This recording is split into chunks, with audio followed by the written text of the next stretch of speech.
Let's make sourdough chocolate chip cookies. First, you're going to need 1 cup of butter, half a cup of sugar and 1/2 cup of brown sugar, 1/2 cup of discard, 2 large eggs, 3 tablespoons of vanilla, 4 cups of all-purpose flour, 1/2 teaspoon baking soda, and 1/2 teaspoon baking soda powder, along with 2 tablespoons of salt and 3 cups of chocolate chip cookies.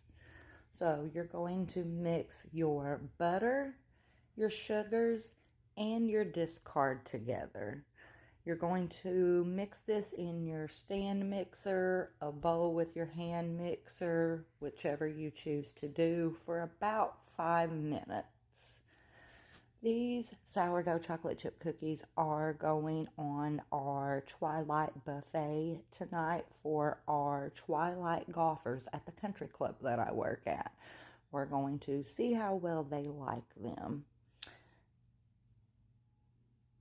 That's what we've got going so far.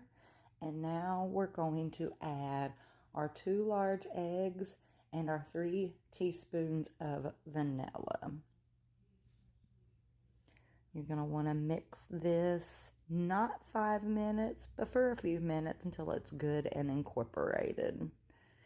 You're not going to want to add that eggshell. I know y'all saw that. I did remove it, by the way, because it was not part of the ingredients. This sourdough discard is part of Deb that I've been working on, and I'm really proud so far. So let's get this good and mixed up. I had to change the setting a couple times till I got it to my liking. And now what we're going to do after this is we're going to add about half or so of our flour and mix it real good in our stand mixer. You're going to want to leave not half, but a little bit of your flour behind so you can later just kind of fold that in. You want some of your flour dough still showing whenever you're incorporating your chocolate chips with it, so you're not mixing it too much. So this is me kind of folding it in a little bit. It does require just a little bit of forearm muscle. It gets thick there. But you see what we're working with now. You see some of the flour still showing. Now we're just going to add our chocolate chips and then incorporate this real good to where there's no more flour showing. She's going to look like this right here. And now I'm going to cover her and put it in the refrigerator anywhere from 4 to 24 hours.